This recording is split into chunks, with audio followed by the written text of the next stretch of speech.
এই নারী কমিশনে যারা আছে এদেরকে যদি তাওবা করানো না হয়, এই মানুষগুলো যদি নতুন করে মুসলমান না হয়, ঘোষণা দিয়ে গেলাম আজকে রেকর্ড হচ্ছে, এদের একজনও যদি মারা যায় এদের জানাজাও জায়েজ নেই, কবরে দেওয়াও জায়েজ নেই।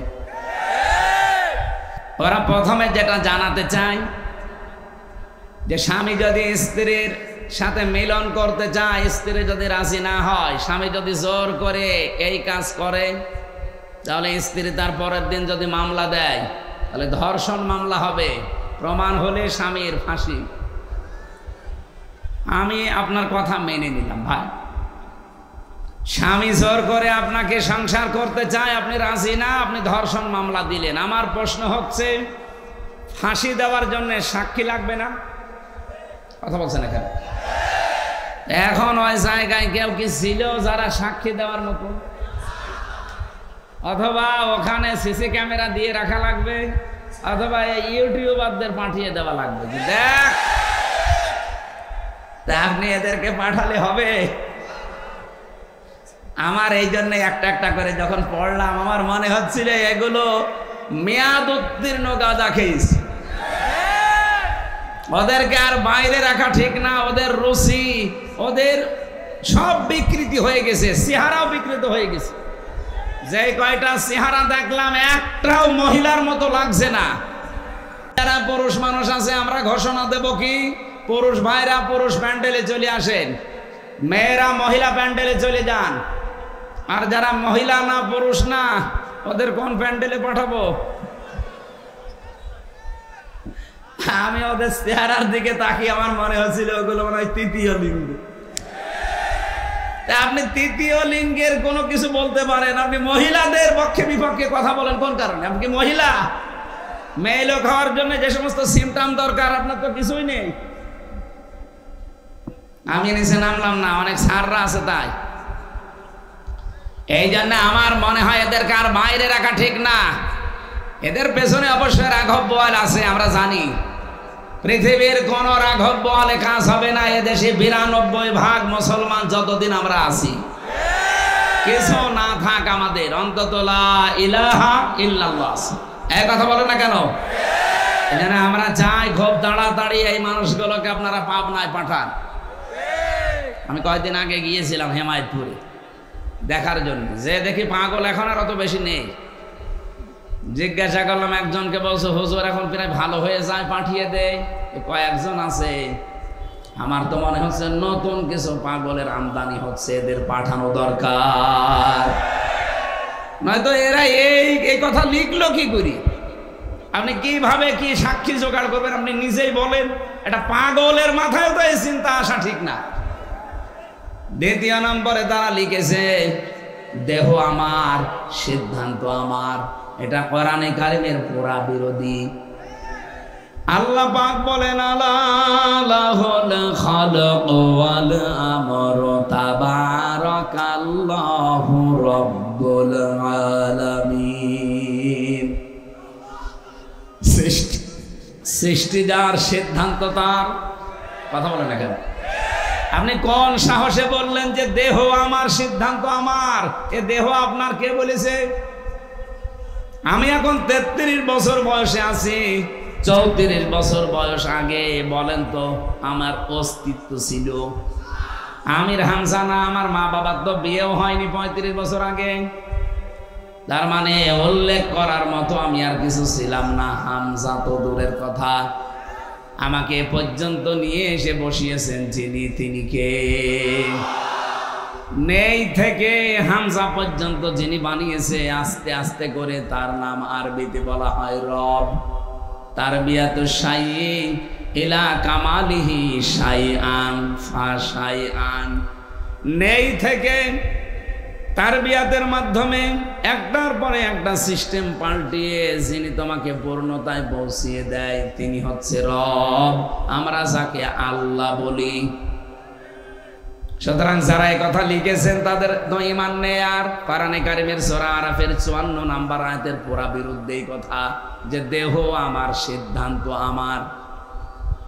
আপনি আল্লাহর সাথে বিদ্রোহ করেছেন, আপনি বেঈমান হয়ে গেছেন।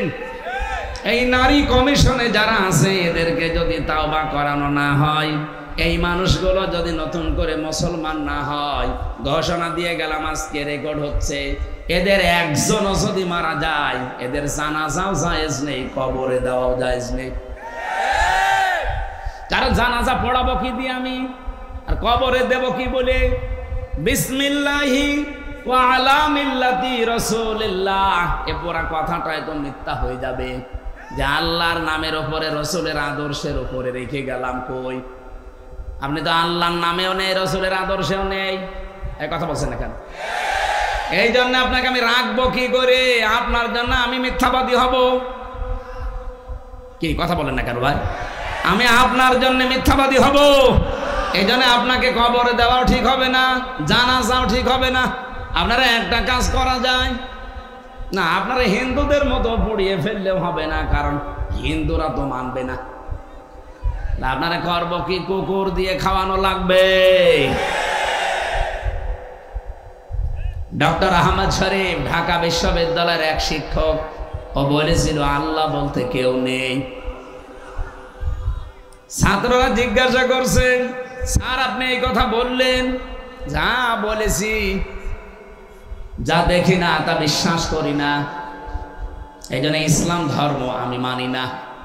তাহলে হিন্দু ধর্ম মানেন? বলছে না, ও ধর্ম আমি মানি না। তাহলে আপনি যদি মুসলমান দাবি না করেন, হিন্দু দাবি না করেন, আপনাকে তো পোড়ানোও যাবে না, কবরে দেওয়াও যাবে না, কি করব? বলছে আমার লাশটা ঢাকার মেডিকেল কলেজে দিয়ে দিও, ছাত্র ছাত্রীরা আমার লাশ কেটে গবেষণা করবে, শিক্ষা পাবে। মারা যাওয়ার পরে অ্যাম্বুলেন্সে করে নিয়ে গেছে ঢাকা ভার্সিটিতে, ঢাকা মেডিকেলে। মেডিকেলের মুসলমান ছাত্র ছাত্রী যারা, তারা মিছিল আরম্ভ করেছে, জানে না এই নাস্তিকের লাশ আমরা এখানে ঢুকতে দেব না, কারণ যে আল্লাহকেই মানে না, ওরে কেটে আমরা কি পাবো? ওর নাপাক শরীর যেন এখানে না ঢোকে। অ্যাম্বুলেন্সের ড্রাইভার চিন্তা করছে, ভার্সিটির ছেলে মেয়েরা ও না জানি খেপে গেলে আমার গাড়িতে যদি আগুন লাগিয়ে দেয়, ও মরা শয়তানের সাথে আমি জীবিত মানুষও পড়ে যাব। দরকার নেই ভিক্ষা, আগে কুকুর সামলা, দে গাড়ি ঘুরিয়ে টান। এখন ঢাকা মেডিকেল নেয়নি, হিন্দুদের মতো পুড়িয়ে ফেলা হয়নি, মুসলমানের কবরে দেওয়া হয়নি। কি হয়েছে? জীবনের শেষ ইতিহাস আমি পড়ে দেখেছি, হয়তো ওকে ডাস্টবিনে ফেলে দেওয়া হয়েছে, কুকুরে গালি খেয়েছে। আহ্বান জানাচ্ছে, যদি কপালে হেদায়েতের মতো কিছু থাকে আপনি ফিরে আসবেন, আর যদি একেবারে আবু সেহেলের মতো হয়ে যান, এ দোয়ায়ও কাজ হবে না। আমরা বলছিলাম কি, একটা একটা করে আল্লাহর আইন করো, যারা পাল্টিয়ে আপনাদের নিজেদের জীবনেও ক্ষমতা নেই, আপনার পেছনে কারা রাঘব বোয়াল আছে। ডক্টর মোহাম্মদ ইউনূসকে আহ্বান জানাবো, এগুলো ধরেন, না হলে এই ভুল সিদ্ধান্তের কারণে ইসরায়েলের মতো, আমেরিকার মতো যদি দাবানল একবার চলে ওঠে বাংলাদেশে, শুধুমাত্র বন জঙ্গলের দাবানল না, মুসলমানদের দাবানল সামাল দেওয়া যাবে না। ইয়ারফাইল্লাহুল্লাযীনা আমানু মিনকুম ওয়াল্লাযীনা উতুল ইলমা দারাজাত। সূরা মুজাদালার 11 নম্বর আয়াতের মাঝের অংশে আছে, পৃথিবীতে যাদের ঈমান আছে আর ঈমান এবং যারা জ্ঞান পেয়েছে, ইলম পেয়েছে, এই দুইটা গুণ যাদের ভেতরে পাওয়া যাবে, ইয়ারফা, এটা মুজারে, বর্তমান, ভবিষ্যৎ, প্রেজেন্ট, ফিউচার। আল্লাহ বলেন দিন যত যেতে থাকবে এদের মর্যাদা সম্মান বাড়তেই থাকবে। আয়াতের ব্যাখ্যায় আমি একটা আয়াত পেয়েছি, সূরা মারিয়ামের 96 নম্বর আয়াত, ইন্নাল্লাযীনা আমানু ওয়া আমিলুস সালিহাতি সায়াজআলু লাহুমুর রাহমানু উদ্দা। অবশ্যই যারা বিশ্বাস করে আল্লাহর প্রতি এবং এই বিশ্বাসের দাবি অনুযায়ী আমলে সালেহ করে। নাটোরবাসী, এখানে একটা শিক্ষা আছে, এদিকে তাকান। জন্মের পর থেকে আমরা এই আয়াতটা অনেকেই প্রথম অংশ শুনেছি যে ইন্নাল্লাযীনা আমানু ওয়া আমিলুস সলিহাত, শোনেননি? যারা ঈমান আনে আর আমলে সালেহ করে। আরে ভাই, এটা তো বাংলা গেল, এর আধুনিক অর্থ হবে নিশ্চয় যারা ঈমান আনে আর ঈমানের দাবি অনুযায়ী যারা যোগ্যতা অর্জন করে। সালেহ মানে শুধু নেক কাজ না, সালেহ মানে যোগ্যতা অর্জন করা। যে যে বিষয়ে উঠতে চায় তাকে ওই বিষয়ের শিক্ষা, প্রশিক্ষণ এবং বাস্তবতায় তার জ্ঞান তৈরি করে তাকে যোগ্য হওয়া লাগবে। যদি এই দুটি গুণ কেউ অর্জন করতে পারে, সায়াজালু, সিন দিয়ে আল্লাহ গ্যারান্টি দিয়েছেন অতি শীঘ্রই সায়াজালু লাহুমুর রহমান ওয়াদ্দা। দুনিয়াতে যত সৃষ্টি আল্লাহ বানিয়েছেন সব সৃষ্টির ভেতরে ওই লোকটার প্রতি একটা মহব্বত, ভালোবাসা আলাদাভাবে আল্লাহ তৈরি করে দেবে। এই জন্য যেই বিভাগে আমরা আছি ওই বিভাগে আপনার ঈমান যদি খাঁটি হয়, ভেজাল না থাকে, লোক দেখানো না হয়, আর যদি আপনার যোগ্যতা থাকে, শিক্ষা প্রশিক্ষণ নিয়ে বাস্তবে আপনি টিকে থাকতে পারেন, এই লোকটাকে হয়তো আদর্শিক কারণে, রাজনৈতিক কারণে, দুনিয়ার কোনো স্বার্থের কারণে আপনি দেখতে পারেন না উপরে উপরে, ভেতর থেকে যদি মানুষ হয়ে থাকেন অবশ্যই একটা কিছু বের হয়ে আসবে যে না, লোকটা আসলেই ভালো ছিল। এটা যে বাস্তব, আজকে ব্যারিস্টার আব্দুর রাজ্জাক মারা যাওয়ার পরে আপনি আরো টের পাচ্ছেন বেশি। তার ঈমান ছিল। এর পরবর্তীতে যে সালেহ শব্দের ব্যাখ্যা যেটা বলছিলাম, যোগ্যতা, যোগ্য হওয়া, উনি যেই বিভাগে কাজ করতেন ওই বিভাগে এই বাংলাদেশে যদি 5 জন থাকে তার ভেতরে উনি একজন। কি কথা বলেন না কেন? আমার মনে হয় 5 জন বললেও ভুল হবে। যদি একজন থাকে সে একজনই উনি। কারণ 5 জনের ভেতরে আমি বহু মানুষকে চিনি যাদের ব্যক্তিগত জীবন, পারিবারিক জীবন, সামাজিক জীবন, রাজনৈতিক জীবন, অর্থনৈতিক জীবন, আন্তর্জাতিক জীবনগুলো ভালো না, তারা কলুষিত করে ফেলেছে। এই জন্য এই মানুষগুলো মারা গেলে সৃষ্টি জগৎ কেউ কাঁদে না। ফামা বাকাত আলাইহিমুস সামাউ ওয়াল আরদু ওয়ামা কানু মুনজারিন। সূরা দোকানের 29 নম্বর আয়াতে আল্লাহ বলেন, এমন মানুষ দুনিয়া থেকে বিদায় নিয়ে চলে যায়, ওর জন্য আকাশেও কেউ কাঁদে না, জমিনেও কেউ কাঁদে না, ইন্না লিল্লাহ পড়ে না। আপনি মিলান তো এই জায়গায় ঈমান আছে কিন্তু ঈমানের দাবি অনুযায়ী কাজ নেই। এরকম মানুষ যদি আজকেই মারা যায়, আমি গ্যারান্টি দিয়ে বলতে পারি ডক্টর কামাল হোসেন মরে যাক আজকে, ওনার ঈমান আছে কিনা আমি ওটা বলবো না, আমি বিশ্বাস করলাম ঈমান আছে, কিন্তু ঈমানের দাবি অনুযায়ী বাস্তব প্র্যাকটিক্যাল লাইফ এটা ঠিক করতে পারে নাই। আমি নিচে নামতে পারলাম না, আমি ইঙ্গিত দিয়েছি, আপনি বোঝেন। শুধুমাত্র ঈমান আনলেই হবে না, ঈমানের দাবি অনুযায়ী আপনাকে কাজ করা লাগবে। আর ব্যারিস্টার আব্দুর রাজ্জাক এটা করেছে। 2টা লোকে যদি আজকেই মারা যেত, আমার মনে হয় সৃষ্টি জগতের ভেতরে হাহাকার পড়ে যেত ব্যারিস্টার আব্দুর রাজ্জাকের জন্যে, আর ডক্টর কামাল হোসেনের জন্য কেউ ইন্না লিল্লাহ পড়তো কিনা আমার বিশ্বাস হয় না। ভাই আমি আমার নিজেরটা বলছি, আমার ভেতর থেকেই তো আসতো না, আপনার আসবে কি করে? কারণ এটা তো আর ভেতর থেকে আসার জন্য যেটা তৈরি হবে সেটা তৈরি করে দেবে কে? এই জন্য আল্লাহ আয়াতের মাঝে সিন দিয়েছেন। যারা আরবি গ্রামার বোঝে যে জিজ্ঞাসা করেন, সিন, সাফা, পদ, লাম, এরকম 13টা শব্দ আছে। কোন সেন্টেন্সের আগে যদি আসে, কোন ফেলের আগে যদি এই শব্দটা ব্যবহার হয়, বাংলা অর্থ দাঁড়ায় অতি শীঘ্রই, খুব তাড়াতাড়ি, অবশ্যই, হবেই হবে। এই সিন শব্দের প্রায় 33টা অর্থ পেয়েছি আমি।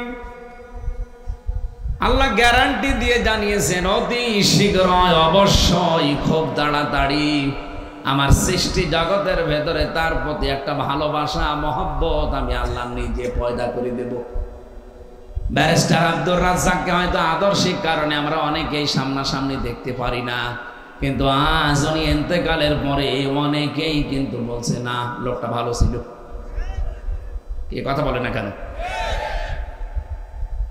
আপনি মরে যান তো দেখি, পৃথিবীর সব সৃষ্টি আপনার জন্য কাঁদে কিনা? গত কয়েকদিন আগে মাইক্রোসফট, এটা খ্রিস্টানরা চালায়, তারা রিপোর্ট দিয়েছে সারা পৃথিবীতে 257টা দেশের মানুষের উপরে তারা গবেষণা চালিয়েছে। এই তথ্য তারা পেশ করেছে। তামাম পৃথিবীর 6 জন মানুষকে, শুধু আমি না, তামাম দুনিয়ার সবাই ঘৃণা করে, অপছন্দ করে, দেখতে পারে না। তার ভেতরে 1 নম্বরে নাম এসেছে নেতানিয়াহু। এটা পৃথিবীর এখন 1 নম্বরে নিকৃষ্ট জঘন্য মানুষ। 2 নম্বরে নাম এসেছে আমাদের প্রতিবেশী যে মোদি।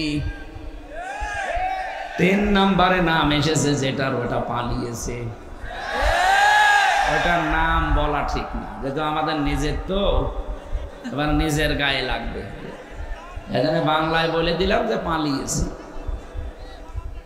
এই যে কয়েকজন মানুষের নাম বলছি, এদের কর্মজীবন আপনি প্র্যাকটিক্যাল লাইফ একটু খোঁজ করে দেখেন তো।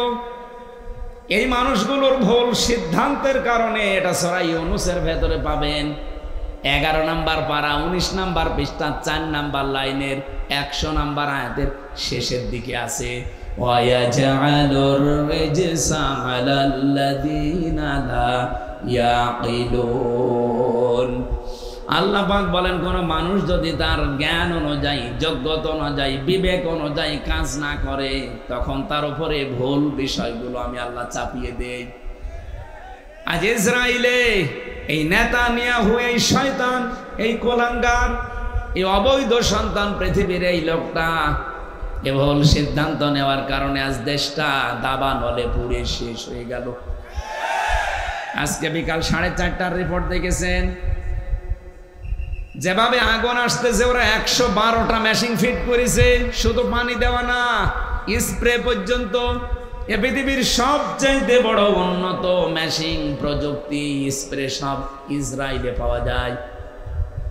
এই যে আমি এখানে বসে কথা বলছি, বাংলাদেশের কোন জেলা, কোন থানা, কোন গ্রাম, এটা কোন জায়গায় বসে আছি, এটা ওরা ইসরায়েলে বসে কম্পিউটারে দেখতে পাচ্ছে। এরকম মেশিন পর্যন্ত ওরা বাংলাদেশে আড়ি পাতার জন্য পাঠিয়েছিল। আমি 3 বছর জেলখানায় ছিলাম। প্রথম যে 10 দিন রিমান্ডে ছিলাম, দ্বিতীয় দিন আমার রিমান্ডে জিজ্ঞাসা করছে যে সাতক্ষীরার মাওলানা আমিরুল ইসলাম বিলালী, উনি আপনার বাড়িতে কল দিয়ে এই কথা বলতে বলেছে যে আপনি বলবেন আমি জামাত ইসলাম করি না। আমি বলছি, এই কথা বললো কি করে? আমার মোবাইল তো আপনার কাছে, বাড়ির নাম্বার ট্যাগ করে ওরা এখান থেকে বসে বসে মেশিনের মাধ্যমে, এই আয়না ঘর যেটা বলা হয়, এটা মিনি, বিগটা তো আমি দেখিনি, ছোটটা আমি দেখেছি। এখানে বসে ওই মেশিন ফিট করে এই মামলার সাথে রিলেটেড যারা যারা আছে, মানে ওদের সন্দেহ হয় যার যার উপরে, তাদের নাম্বারগুলো সব এখানে ট্যাগ করা আছে। পৃথিবীর যেখান থেকে নাম্বারে কল দেন না কেন, ওরা কি বলছেন সব শুনতে পাচ্ছে। চিন্তা করলাম একটু দেখি, বানিয়ে বলি যে না, এ কথা বলার কথা না। পরবর্তীতে দেখি আমাকে এসব রেকর্ড শোনাচ্ছে। এই দেখেন কণ্ঠকার।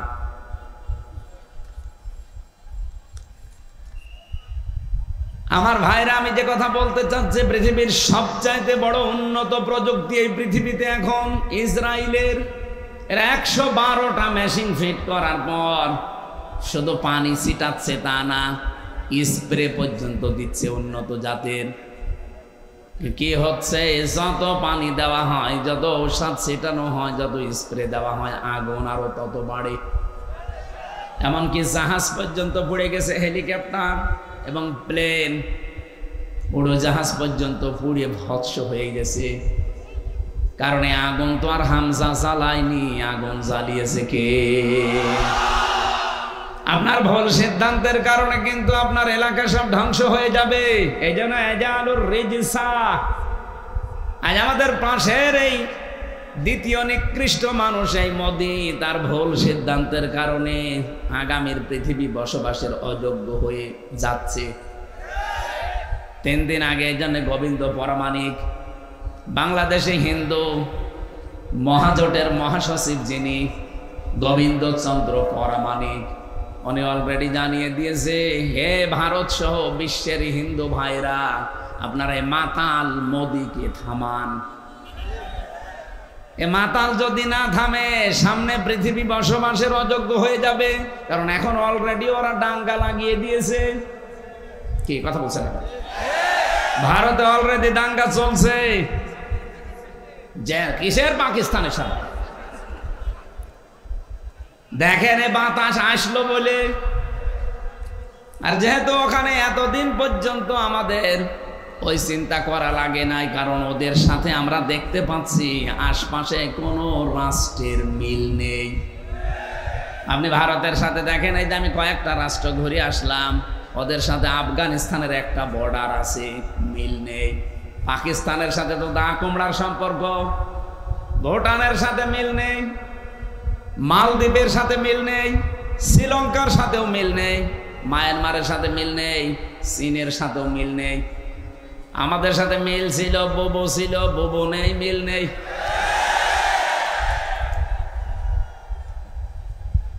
ও বুবু, আবার চলে আসেন। ওরা বারবার এই কথা বলছে না? এতদিন শুনতাম যে বলতো আমাদের স্বামী স্ত্রীর সম্পর্ক, যদিও এই কথাটা বলা যায় নেই, কারণ দাদা ফুল হাতা আর আমরা হাফ হাতা। এটা মনে হয় হাফ হাতা না ফুল হাতা? হ্যাঁ, মুসলমানে দিয়েছে, দিতে পারে। আর দাদা যদি এই বয়সে এসে মুসলমানি দিয়ে বিয়ে করতে চায় তাহলে বিয়ে পড়ানো যায় যাচ্ছে। আর যে বয়স, আপনি হাজাম পাবেন কোথায়? এই বয়সে হাজাম পাওয়া যাবে, বুড়ো হাজাম লাগবে না? আর বুড়ো মানুষের হাতে আপনি অস্ত্র দেবেন, ও আগা কাটতে যে গোড়া কেটে ফেলবে। এই জন্য দাদার এই বয়সে যেন আবার শখ না জাগে যে আমি আবার বিয়ে করব। যদিও এতদিন এরা ছড়িয়েছিল যে আমাদের স্বামী স্ত্রীর সম্পর্ক, এটা দাহা মিথ্যা কথা। এই কথা বলে না কেন? দাদা যা করেছে জীবনে হেদায়েত পাওয়া সম্ভব না। কারণ মানুষ যখন পাপ করতে করতে সীমা ছাড়িয়ে যায়, ইন্নামা নুমলি লাহুম লিয়াজদাদু ইসমা ওয়া লাহুম আযাবুম মুহিন। সূরা আলে ইমরানে আছে, 4 নম্বর পারা 12 নম্বর পৃষ্ঠা 11 নম্বর লাইনে আছে। কোন মানুষ যদি পৃথিবীতে পাপের সীমা ছাড়িয়ে ফেলে, তখন আমি আল্লাহ ওকে অপমানজনক শাস্তির ভেতরে ফেলে দেই, আর সেইটা ওদের কপালে আসতেছে। ওরা যা করেছে পাপ সীমা না, সীমা ছাড়িয়ে আরো আর এক সীমায় চলে গেছে। কতগুলো আল্লাহর ঘর ওরা ভেঙেছে আপনি দেখতে পাচ্ছেন। 1500 বছর আগে আব্রাহা নামক একটা লোক শুধুমাত্র আল্লাহর একটা ঘর ভাঙার চেষ্টা করেছিল, ভাঙতে পারে নাই। তাই তাদেরকে আল্লাহ আবাবিল পাঠিয়ে, কি আপনি আসলেন কেন? ভালো করে শোনেন কি বলতে চায়। 1500 বছর আগে ওরা একটা ঘর শুধু আল্লাহর বাইতুল্লাহ কাবা শরীফ ভাঙার চেষ্টা করেছিল, ভাঙতে পারে নাই। 1.5 কিলোমিটার আগ থেকে ওদেরকে কাসফিম মাকুল বানিয়ে দিয়েছে আল্লাহ। কি কথা বলে না কেন? আর এখন একটা দুইটা না, কতগুলো ঘর তারা ভেঙে দিল ধোয়া ধোয়া তুলে। কি ধোয়া? ধোয়া ধোয়া। ওরা এখন ধোয়া তুলেছে যে এই জায়গায় নাকি মন্দির ছিল, এই জন্য ভেঙে এখন আবার মন্দির বানাবো। পৃথিবীর মানুষ মাটির নিচে তেল পায়, গ্যাস পায়, সোনা পায়, রূপা পায়, আর ওই শয়তানরা শুধু মাটির নিচে মন্দির পায়। ওরে যদি মানে উলঙ্গ করে পিটাতে পারতাম,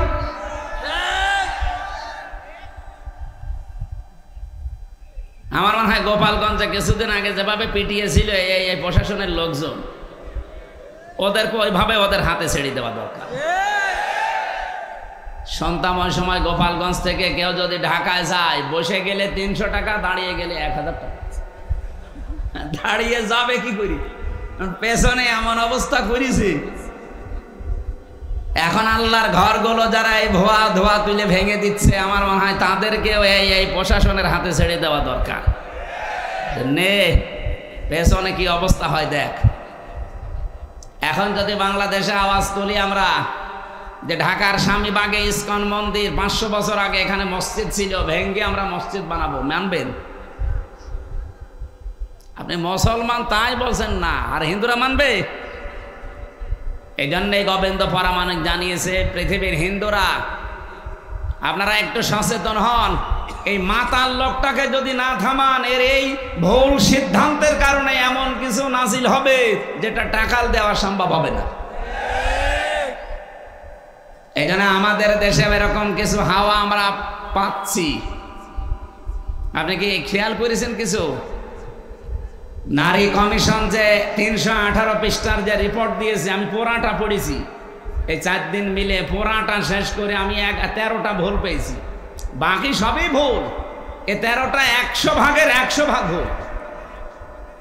ওরা প্রথমে যেটা জানাতে চায় যে স্বামী যদি স্ত্রীর সাথে মিলন করতে চায়, স্ত্রী যদি রাজি না হয়, স্বামী যদি জোর করে এই কাজ করে, তাহলে স্ত্রী তার পরের দিন যদি মামলা দেয় তাহলে ধর্ষণ মামলা হবে, প্রমাণ হলে স্বামীর ফাঁসি। আমি আপনার কথা মেনে নিলাম ভাই, স্বামী জোর করে আপনাকে সংসার করতে চায়, আপনি রাজি না, আপনি ধর্ষণ মামলা দিলেন। আমার প্রশ্ন হচ্ছে, ফাঁসি দেওয়ার জন্য সাক্ষী লাগবে না? কথা বলছেন এখানে? এখন ওই জায়গায় কেউ কি ছিল যারা সাক্ষী দেওয়ার মতো? অথবা ওখানে সিসি ক্যামেরা দিয়ে রাখা লাগবে, অথবা ইউটিউবারদের পাঠিয়ে দেওয়া লাগবে যে দেখ, আপনি এদেরকে পাঠালে হবে। আমার এই জন্য একটা একটা করে যখন পড়লাম, আমার মনে হচ্ছিল এগুলো মেয়াদ উত্তীর্ণ গাঁজা খেয়েছে, ওদেরকে আর বাইরে রাখা ঠিক না। ওদের রুচি, ওদের সব বিকৃতি হয়ে গেছে, চেহারাও বিকৃত হয়ে গেছে। যে কয়টা চেহারা দেখলাম, একটাও মহিলার মতো লাগছে না। যারা পুরুষ মানুষ আছে, আমরা ঘোষণা দেব কি, পুরুষ ভাইরা পুরুষ প্যান্ডেলে চলে আসেন, মেয়েরা মহিলা প্যান্ডেলে চলে যান। আর যারা মহিলা না, পুরুষ না, ওদের কোন প্যান্ডেলে পাঠাবো? আমি ওদের চেহারার দিকে তাকিয়ে আমার মনে হচ্ছিল ওগুলো মনে হয় তৃতীয় লিঙ্গ। আপনি তৃতীয় লিঙ্গের কোনো কিছু বলতে পারেন, আপনি মহিলাদের পক্ষে বিপক্ষে কথা বলেন কোন কারণে? আপনি কি মহিলা? মেয়ে লোক হওয়ার জন্য যে সমস্ত সিমটম দরকার আপনার তো কিছুই নেই। আমি নিচে নামলাম না, অনেক সাররা আছে তাই। এই জন্য আমার মনে হয় এদেরকে আর বাইরে রাখা ঠিক না। এদের পেছনে অবশ্যই রাঘব বোয়াল আছে, আমরা জানি। পৃথিবীর কোন রাঘব বোয়ালে কাজ হবে না। এদেশে 92% মুসলমান যতদিন আমরা আছি। কিছু না থাক আমাদের, অন্তত লা ইলাহা ইল্লাল্লাহ। এই কথা বলেন না কেন? এখানে আমরা চাই খুব তাড়াতাড়ি এই মানুষগুলোকে আপনারা পাবনায় পাঠান। আমি কয়েকদিন আগে গিয়েছিলাম হেমায়তপুরে দেখার জন্য, যে দেখি পাগল এখন আর অত বেশি নেই। জিজ্ঞাসা করলাম একজনকে, বলছে হুজুর এখন প্রায় ভালো হয়ে যায়, পাঠিয়ে দেয়। কয়েকজন আছে, আমার তো মনে হচ্ছে নতুন কিছু পাগলের আমদানি হচ্ছে, এদের পাঠানো দরকার। নয়তো এরা এই কথা লিখলো কি করি? আপনি কিভাবে কি সাক্ষী জোগাড় করবেন? আপনি নিজেই বলেন। এটা পাগলের মাথায় তো এই চিন্তা আসা ঠিক না। দ্বিতীয় নম্বরে তারা লিখেছে দেহ আমার, সিদ্ধান্ত আমার। এটা কোরআনে কারিমের পুরা বিরোধী।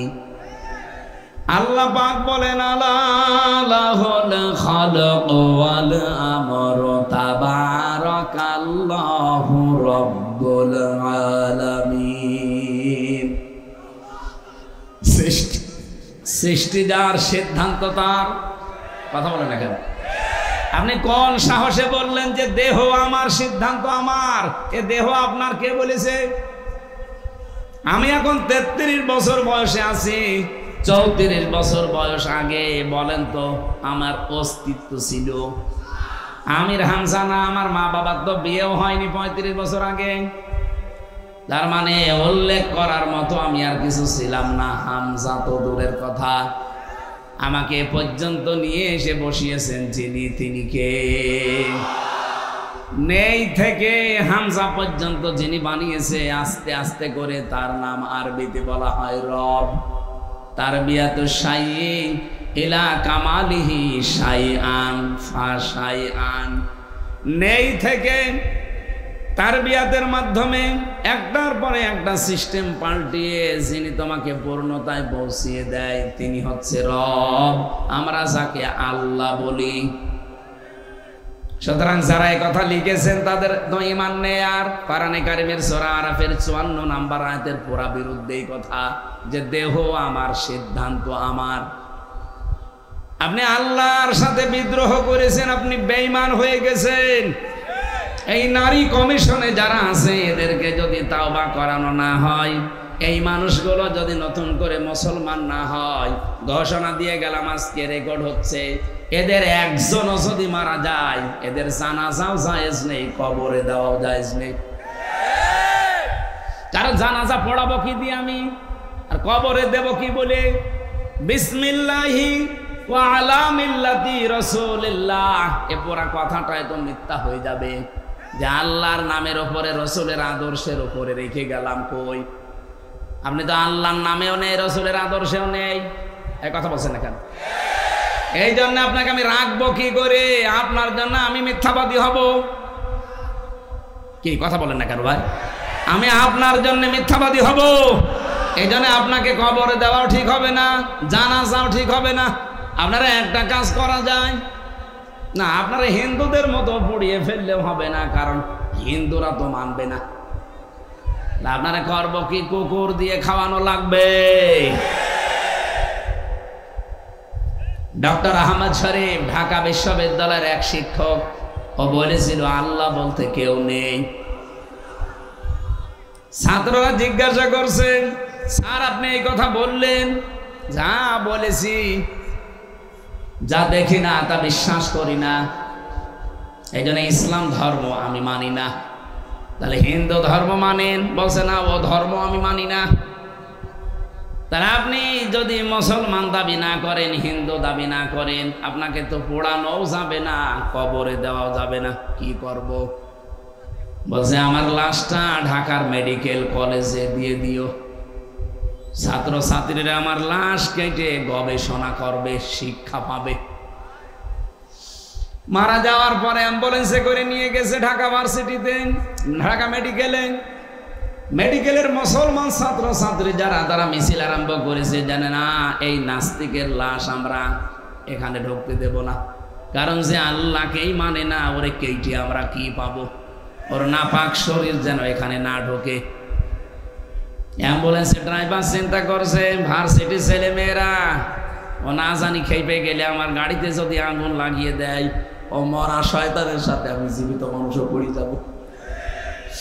দরকার নেই ভিক্ষা, আগে কুকুর সামলা, দে গাড়ি ঘুরিয়ে টান। এখন ঢাকা মেডিকেল নেয়নি, হিন্দুদের মতো পুড়িয়ে ফেলা হয়নি, মুসলমানের কবরে দেওয়া হয়নি। কি হয়েছে? জীবনের শেষ ইতিহাস আমি পড়ে দেখেছি, হয়তো ওকে ডাস্টবিনে ফেলে দেওয়া হয়েছে, কুকুরে গালি খেয়েছে। আহ্বান জানাচ্ছে, যদি কপালে হেদায়েতের মতো কিছু থাকে আপনি ফিরে আসবেন, আর যদি একেবারে আবু সেহেলের মতো হয়ে যান, এ দোয়ায়ও কাজ হবে না। আমরা বলছিলাম কি, একটা একটা করে আল্লাহর আইনগুলো যারা পাল্টিয়ে, আপনাদের নিজেদের জীবনেও ক্ষমতা নেই, আপনার পেছনে কারা রাঘব বোয়াল আছে। ডক্টর মোহাম্মদ ইউনূসকে আহ্বান জানাবো, এগুলো ধরেন, না হলে এই ভুল সিদ্ধান্তের কারণে ইসরায়েলের মতো, আমেরিকার মতো যদি দাবানল একবার চলে ওঠে বাংলাদেশে, শুধুমাত্র বন জঙ্গলের দাবানল না, মুসলমানদের দাবানল সামাল দেওয়া যাবে না।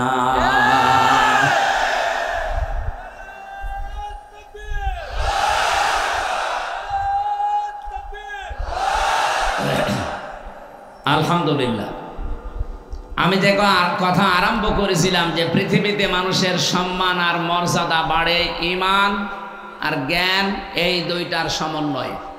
যাদের জন্য এতক্ষণ দোয়া করার জন্য এই কথাগুলো বললাম, এত মানুষের নাম আমি একবারে বলেছি, ওয়ারাফা'না লাকা যিকরাক বলেছি। এদের মর্যাদা আমরা শুধু দুনিয়ায় চাই না, আখেরাতেও যেন মর্যাদা টিকে থাকে, ওই কাজগুলো করার তৌফিক আল্লাহ তাদের দান করুন। এই কথা বুঝেছেন? এই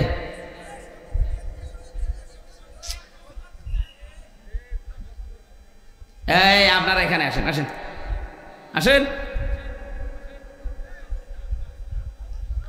দরুদ আর সালাম পাঠ করছে আমাদের নবী, মানবতার মহান শিক্ষক মুহাম্মদুর রাসূলুল্লাহ সাল্লাল্লাহু আলাইহি ওয়াসাল্লামের প্রতি, যার মিশন আর ভিশন ছিল এই পৃথিবীতে তিনটা। আমরা যেহেতু নবীর উম্মত দাবি করছি, এখানে আমার মনে হয় অন্য ধর্মের লোক নেই, আছে? যদি থাকেন তো একজন, আপনাদেরকে ওয়েলকাম জানাচ্ছি। আমরা যেহেতু সবাই এখানে দাবি করছি আমরা নবীর উম্মত, নবীর যা কাজ ছিল আমাদের মিশন আর ভিশন ওইটা হওয়া দরকার। বিশ্ব নবীর এই পৃথিবীতে প্রথম মিশন ছিল তাওহীদ প্রতিষ্ঠা করা। আমার মনে হয় বাংলাদেশকে আল্লাহ যে জায়গায় এখন এনে দিয়েছে, এই জায়গাতে তাওহীদ প্রতিষ্ঠার একটা সুযোগ আল্লাহ তৈরি অলরেডি করে দিয়েছে। এখন এটা করার জন্য সিস্টেমগুলো কি কি, ১৫০০ বছর আগে আল্লাহ সিস্টেমটা জানিয়েছেন সূরা আলে ইমরান ৩ নম্বর পারা ১৭ নম্বর পৃষ্ঠার ২ নম্বর লাইনের ৬৪ নম্বর আয়াতে আছে। এটা আমার রেকর্ড হচ্ছে বলে বললাম। সারা পৃথিবীতে এখন বিশেষ করে বাংলাদেশে যারা আমরা আছি, এখানে আল্লাহ ৩টা পদ্ধতি জানিয়েছেন। এই ৩টা পদ্ধতি সামনে আমাদের এখনই অ্যাপ্লাই করা দরকার।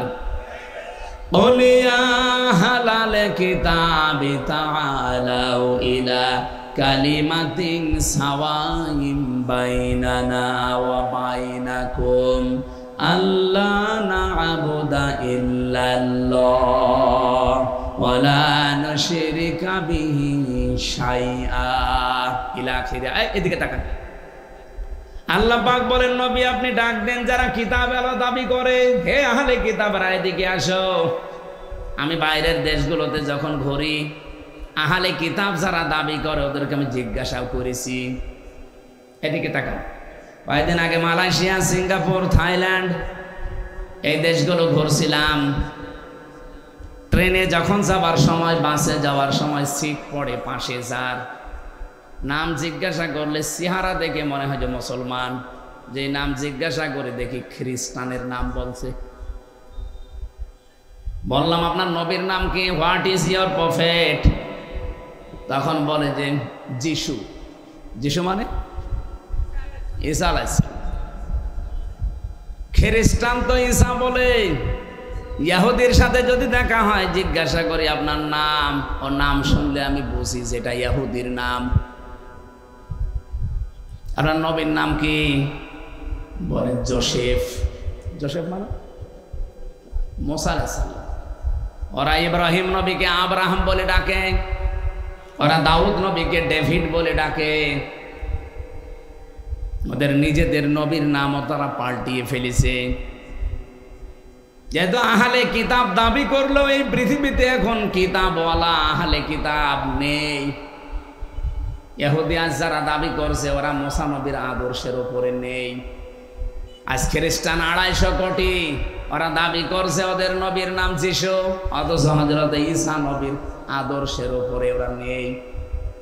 হযরত ঈসার জীবনী পড়ে দেখেন, পুরা জীবনী আমি পড়ে দেখেছি। হযরত ঈসার পৃথিবীতে জাগতিক সম্পদ বলতে কিচ্ছু ছিল না। হ্যাঁ, একটা জিনিস ছিল, শুধু পানি খাওয়ার একটা গ্লাস। উনি নদীর ধার দিয়ে একবার যাচ্ছিলেন, হঠাৎ দেখলেন একটা লোক পানি পান করছে নদী থেকে এই আজলা দিয়ে, 2 হাতের ভেতরে পানি নিয়ে পানি পান করছে। অনেকক্ষণ দাঁড়িয়ে দাঁড়িয়ে দেখলেন, ডাক দিয়ে বলে, রব্বুল আলামিন, আমি তো মনে করছিলাম যে আমার মতো গরিব মানুষ এ পৃথিবীতে আর নেই। এখন দেখি এই লোকটা আমার চাইতেও গরিব। আমার তো পানি খাওয়ার অন্তত একটা মগ আছে, একটা গ্লাস আছে, জগ আছে, আর ওর তো কিছু নেই। এটা তিনি নদীর ভেতরে ছুড়িয়ে মেরে বললেন, পৃথিবীর কোনো জাগতিক সম্পদ আমার দরকার নেই। আর আপনি তাকান আজ খ্রিস্টানদের দিকে, তাদের যে বিলাসবহুল জীবন, তারা যদি ঈসা নবীর উম্মত দাবি করে, হযরত ঈসা যেভাবে চলেছিলেন সেইভাবে তাদের চলা দরকার ছিল। কথা বলেন না কেন? আমার যে হাদিস পড়েছিলাম এই হাদিসের শেষের দিকে হযরত ঈসার জীবনের কিছু কথাগুলো আছে। আমি যাব সামনের দিকে ইনশাআল্লাহ। আমি যে কথা এখন বলতে চাই, বাংলাদেশের মানুষ আমরা 92% যেহেতু মুসলমান, অন্য ধর্মের মানুষগুলোকে আমরা বাদ দিলাম, ওই 8% বাদ, 92% তো আমরা। আসেন আমরা নবীর এই তাওহীদ প্রতিষ্ঠার মিশনটা হাতে নেই, সুযোগ একটা এসেছে। আসেন একবারে আমরা সবাই এক জায়গায় এই 3টা কথাকে মেনে নেওয়ার চেষ্টা করি। 1 নম্বরে আল্লাহ না'বুদা ইল্লাল্লাহ, আজকে থেকে আমরা আল্লাহ বাদে আর কারো ইবাদত করব না। বাংলাদেশ জামাত ইসলামীর শ্রদ্ধাভাজন আমিরে জামাত সেই দিন কিন্তু এই যে কনসেলায় তিনি গিয়েছিলেন ময়মনসিংহ। উনি ময়মনসিংহে অনেকগুলো আলেমের হাত এভাবে উঁচা করেছে, আপনারা ভিডিও দেখেছেন। এভাবে ডাক দিয়ে বললেন আমাদের আল্লাহ এক, আমাদের রাসূল এক, আমাদের কোরআন এক, আমরা আর পার্থক্য থাকতে চাই না, আমরা সবাই এক। আপনি তাওহীদ প্রতিষ্ঠার জন্য এইভাবেই চালিয়ে যেতে হবে কাজ, কিন্তু পদ্ধতি আল্লাহ কোরআনে দিয়েছেন 3টা। আমরা যেহেতু সবাই যারা হাত তুলছে এখানে আল্লাহ ছাড়া কারো ইবাদত করতে আমরা রাজি আছি, 1 নম্বরে আমরা ঠিক আছে। কি কথা বলেন এখানে? হ্যাঁ, কিছু মানুষ হয়তো ভুল ক্রমে অন্যের ইবাদত করে। কি এই এলাকায় আসে কিনা আমি জানি না, রাজশাহী বিভাগে এটা কম আছে। রাজশাহী, খুলনা, বরিশাল এগুলোতেও শয়তানরা আসে না, ওরা সব আস্তানা গেড়েছে সিলেট আর চট্টগ্রাম আর ময়মনসিংহ বিভাগে। কারণ ওই সমস্ত বিভাগগুলোতে শিরিকও বেশি, বেদাতও বেশি, আবার ইবাদতও বেশি। এই যে আমার গিয়াসউদ্দিন তাহেরি ভাই, আমি নাম বলতাম না, মনে চলে এসেছে তাই। উনি যে ইবাদত করে, জিকির একটা ইবাদত না? উনি জিকির করে কি আল্লাহর নামে? কিছুক্ষণ যদি আল্লাহর নামে করে, ও বলবে দেখেন ইয়া আলী বাবা, শাহ আলী বাবা, কেল্লা বাবা, ফতে বাবা, এমনকি আগলা বাবা, পাগলা বাবাও জিকির হচ্ছে। আমার প্রশ্ন হচ্ছে, আল্লাহর পরিবর্তে যে নামগুলো বললেন এগুলো জিকির করা জায়েজ না হারাম? কোথায় আছে? কোরআনে আছে বলছে, কোরআনে আছে, কিন্তু কোথায় আছে এখন যদি বলি ওর পেটে বোম মারলেও বলতে পারবে না। আছে, সূরা আরাফে আছে, 9 নম্বর পারা 13 নম্বর পৃষ্ঠা 4 নম্বর লাইনের 180 নম্বর আয়াতে আছে, ওয়ালিল্লাহিল আসমাউল হুসনা ফাদউহু বিহা ওয়াদারুল্লাযীনা ইউলহিদুনা ফি আসমাই। আল্লাহ পাক বলেন আমার অনেক সুন্দর সুন্দর নাম আছে। এই যে আল্লাহর নাম আমরা অনেকে এখানে জানি, স্যারকে যদি জিজ্ঞাসা করি কয়টা বলেন তো, আল্লাহর নাম কয়টা? 99টা। এটা কায়দায় পড়েছিল ছোটবেলায়, আমরাও পড়েছি। তাফসিরে ফি জিলালিল কোরআনে আল্লাহর নাম পেয়েছি 5000। যদিও আমরা সবগুলো এখন অনেকে জানি না। আপনি 5000 নামের যে কোনো একটা নামে আল্লাহকে ডাকতে পারেন, কোনো অসুবিধা নেই। কিন্তু সাবধান, ওয়াদারুল্লাযীনা ইউলহিদুনা ফি আসমাই, আল্লাহর নামকে যারা ইলহাদ করে, ইলহাদ মানে পরিবর্ধন করে ফেলা, উলট পালট করে ডাকা, পাল্টিয়ে ফেলা। উনি যে ইয়ালি বাবা, শালি বাবা, কেল্লা বাবা, ফতে বাবা, আল্লাহর সাথে কোনো মিল আছে? ওরা নামই পাল্টিয়ে ফেলেছে। এই জন্য আল্লাহ বলেন আমার নাম যারা পাল্টিয়ে ডাকে, উলট পালট করে দেয়, আমার নাম বাদ দিয়ে অন্য কাউকে ডাকে, তাদের সাথে তোমরা ডাকবা না। কে বলছে? সুতরাং আজকে থেকে যারা আল্লাহ বাদে অন্যের ইবাদত করছে তারা বাদ। এদেশে ঐক্য যদি প্রতিষ্ঠা করতে হয় তাহলে আল্লাহর ইবাদতের বাইরে যারা, ওরা বাদ। এই কথা বলেন না কেন? সেটা যদি জামাত ইসলামকে বাদ দেওয়া লাগে বাদ দিয়ে দেন, যদি হেফাজত ইসলাম বাদ দেওয়া লাগে বাদ দিয়ে দেন। আপনি একা হন তা অসুবিধা নেই, কিন্তু আমরা আল্লাহর ইবাদত করতে চাই নির্ভেজাল ভাবে।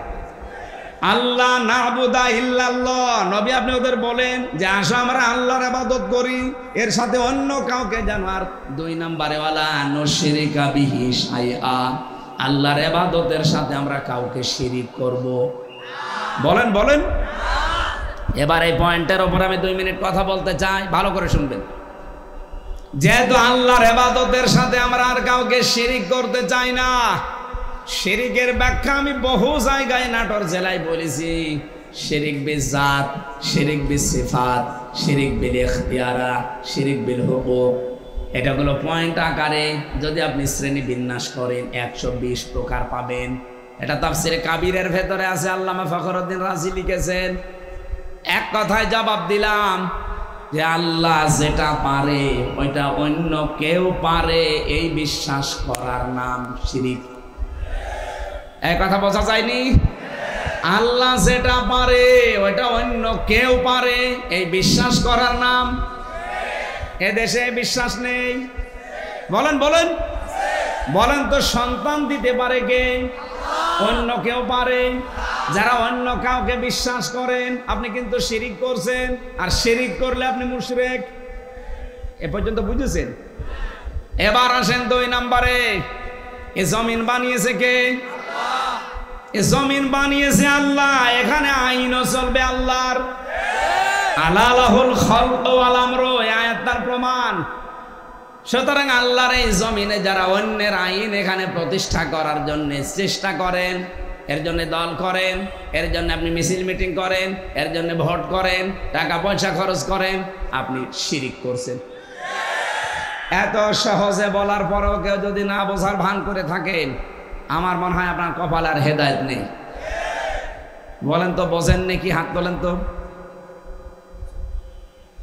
একজন এদিকে আসে, কানের নিচে এমন জোরে 2টা দেব না, আপনি সব বুঝে ফেলবেন। অবশ্যই এখনো বোঝেনি।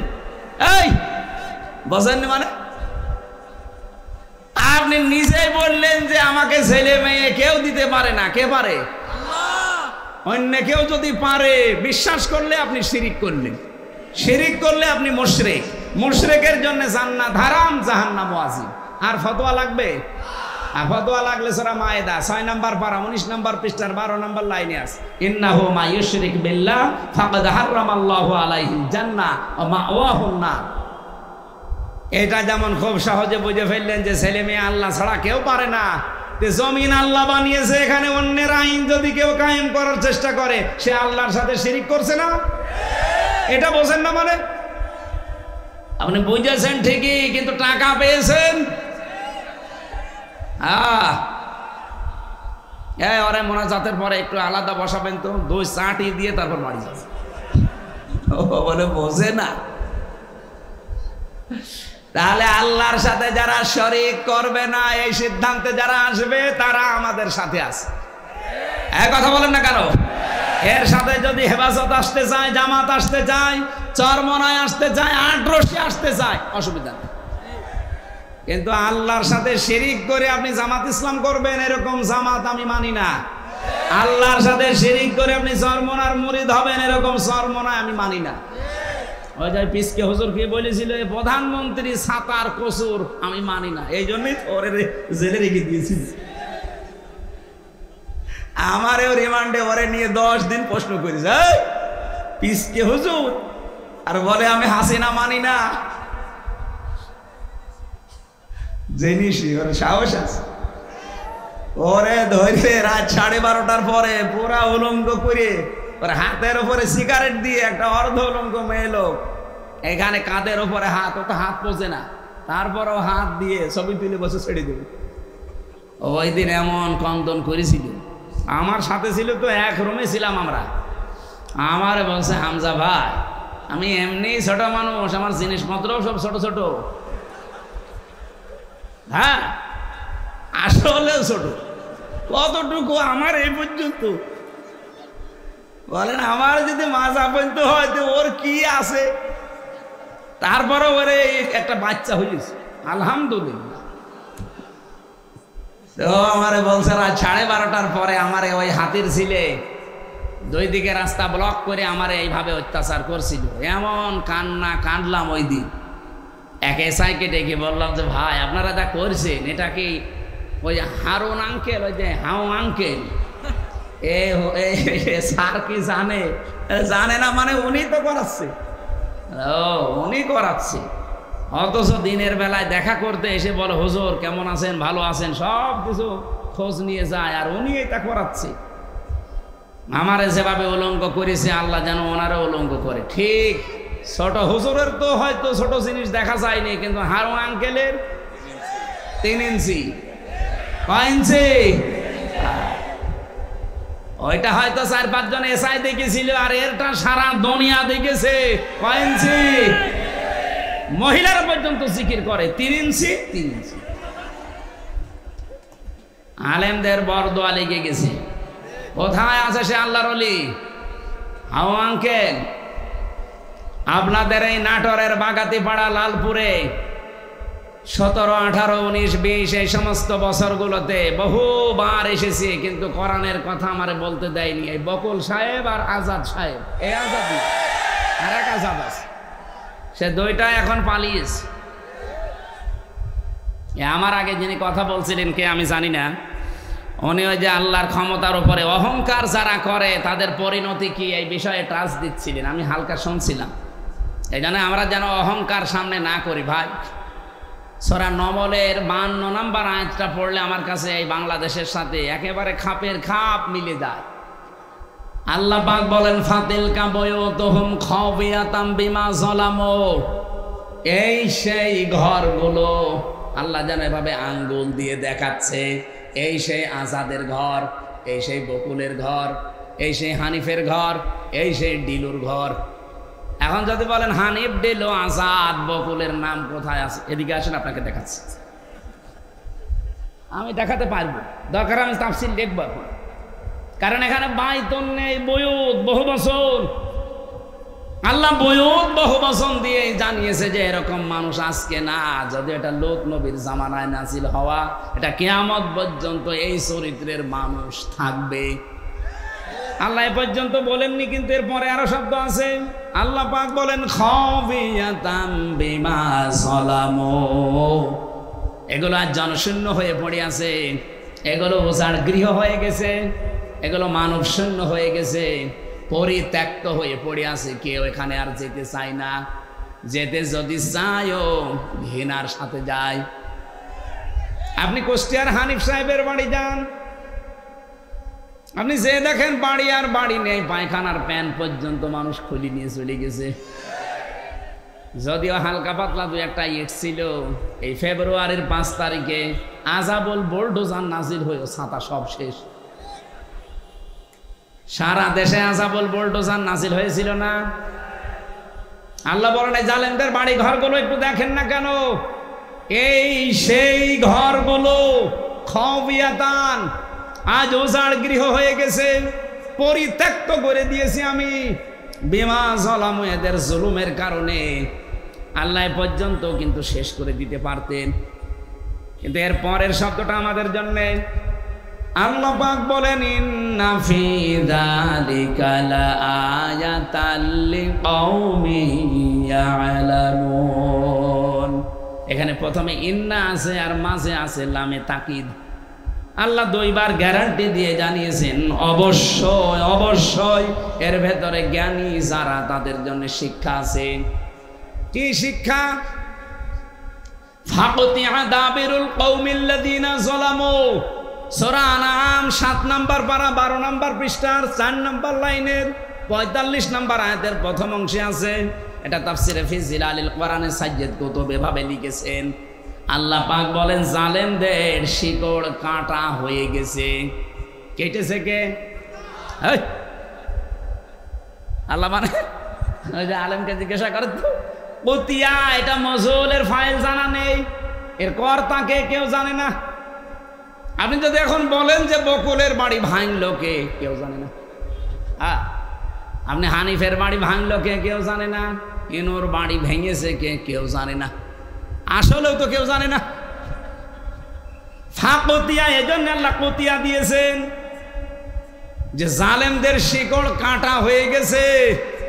এখনো যারা জালেমদের পক্ষে সাফাই গান, অনেকে আশায় বুক বেঁধে আছেন যে ববু চট করে আসবে, তাহলে আল্লাহর কোরআনের আয়াত মিথ্যা হয়ে যাবে। কারণ এর আগের ইতিহাসের দিকে তাকান, লক্ষণ সেন 510 বছর হয়ে গেল, আজও আসেনি। এই কথা বলছে না কেন?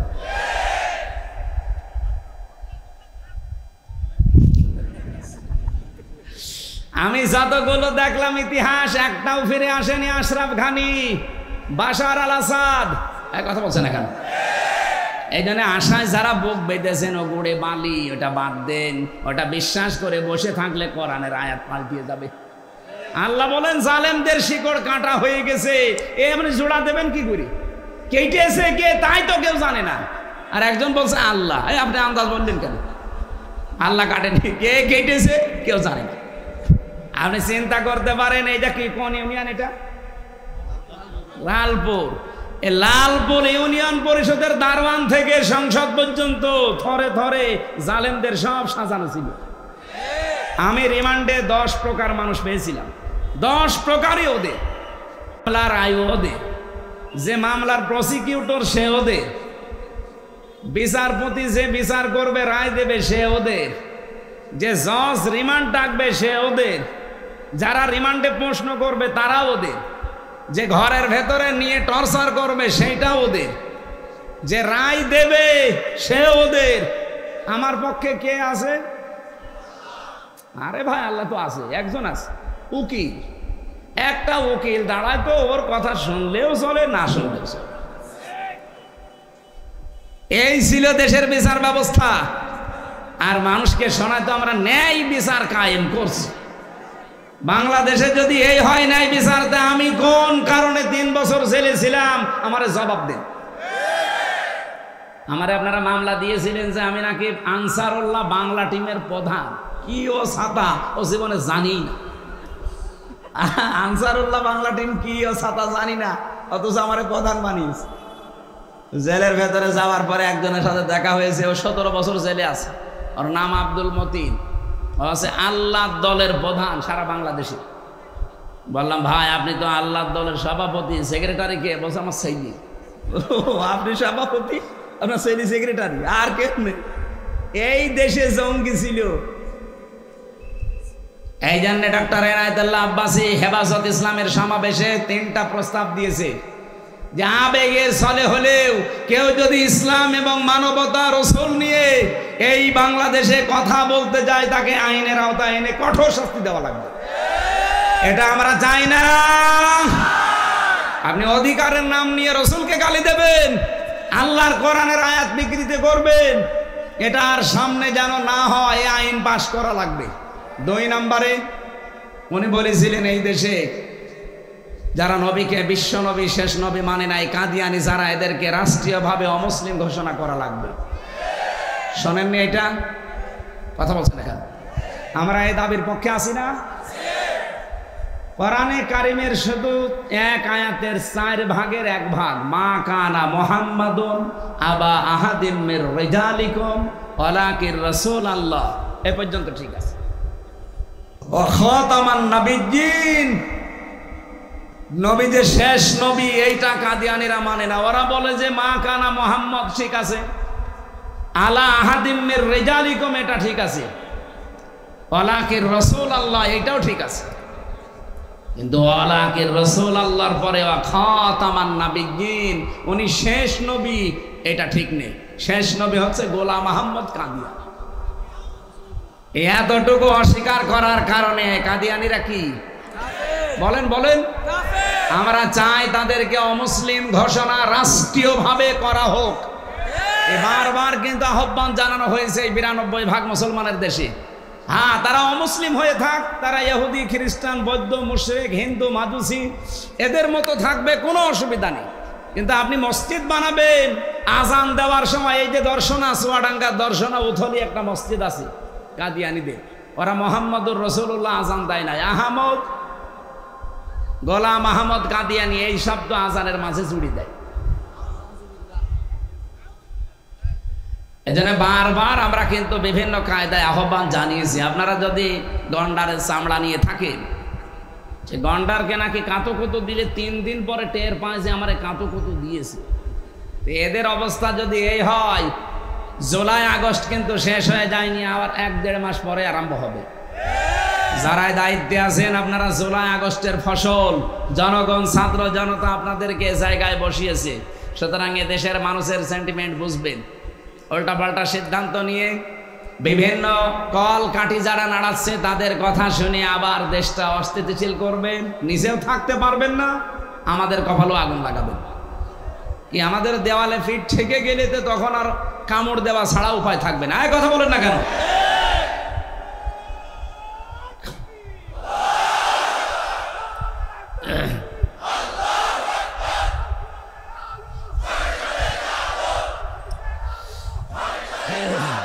ঠিক আছে ভাই, আমার ভাইরা, আমরা শিরকের যে বিষয় নিয়ে পর্যন্ত এসেছিলাম এবার একটু তাকান। আজ বাংলাদেশে ঐক্যের বারবার ডাক দেওয়া হচ্ছে, সবাই আসেন, কিন্তু শিরক যারা করেন তারা আসলে ঐক্য থাকবে না। কি শিরক যারা করেন তারা যদি এসেও থাকেন লোক দেখানোর জন্য, ঐক্য টিকবে না। এই জন্য শিরক যারা বাদ দিতে পারেন তারা আসেন। 3 নম্বরে ওয়ালা ইয়াত্তাখিদা বা'দুনা বা'দান আরবাবাম মিন দুনিল্লাহ, আল্লাহ বাদে আমরা কাউকে অভিভাবক হিসাবে আর গ্রহণ করব না। আমাদের অভিভাবক ইন্ডিয়া না, আমাদের অভিভাবক ওই আমেরিকা না, চীন না, রাশিয়া না, আমাদের অভিভাবক কে? এই বিশ্বাসে যারা বিশ্বাসী তাদেরকে এক জায়গায় নেন। 92% মুসলমানের ভেতর থেকে যদি সব বের হয়েও চলে যায়, যদি 51% টিকে থাকে, এই দেশে আগামীতে কোরআন কায়েমে বাধা কেউ দিতে পারবে না। আল্লাহ এরপরে দিয়েছেন ফাইন তাওয়াল্লাহ, এরপরেও যদি কেউ মুখ ফিরিয়ে যায়, যাক ফাকুলু শাহাদু, আপনি একটু ঘোষণা দিয়ে দেন, ফাকুলু শাহাদু বিআন্না মুসলিমুন, আমরা কারো মুখাপেক্ষী না, আমরা মুসলমান। তাহলে নবীর প্রথম মিশন ছিল, ভিশন ছিল তাওহীদ প্রতিষ্ঠা। এটার জন্য যে পদ্ধতিগুলো বললাম, এই 3টার কাছে আসা লাগবে। আসেন বাংলার মানুষের এই 3টা বিষয় নিয়ে আমরা এগিয়ে যাই। 2 নম্বরে নবীর মিশন আর ভিশন ছিল তিনি মানব অধিকার প্রতিষ্ঠা করেছিলেন। এই তথ্য আপনি সূরা নিসার 58 নম্বর আয়াতে পাবেন। ইন্নাল্লাহা ইয়া'মুরুকুম আন তু'আদ্দুল আমানাতি ইলা আহলিহা, অবশ্যই আমি আল্লাহ তোমাদের সবাইকে নির্দেশ দিলাম তোমাদের যাবতীয় আমানত তার প্রাপকের কাছে পৌঁছিয়ে দেবা। এখানে আমানাত বহু বচন, তাফসিরে মারিফুল কোরআন খুলে দেখবেন, এই বহু বচনে মুফাসসির লিখেছেন আমানাত মানে ভোট। কি কথা বললেন না? আমি কি এটা বানিয়ে বললাম? যদি বানিয়ে বলি কোনো আলেমকে নিয়ে এখানে বসান, তাফসিরটা নিয়ে এসে খোলেন, সূরা নিসা 5 নম্বর পারা 6 নম্বর পৃষ্ঠা, 5 নম্বর লাইনে, এটা 4 নম্বর লাইনে আছে, 58 নম্বর আয়াত। অবশ্যই আমি আল্লাহ তোমাদের সবাইকে নির্দেশ দিলাম, শুধু হামজাকে না, কুম বহু বচন, সবার জন্য আমার নির্দেশ, তোমাদের যাবতীয় আমানত তার প্রাপকের কাছে পৌঁছিয়ে দিবা। যেহেতু আমানত মানে উনি ভোট লিখেছেন, সুতরাং আগামীতে এই দেশে আমরা চাই 300 জন এমপি দাঁড়াবে। 300 জনের ভেতরে অন্তত 151 জন আমরা এমন মানুষ চাই যারা কোরআন বুকে নিয়ে সংসদে যেতে পারবে। এই আমানতটা আমরা নষ্ট করব?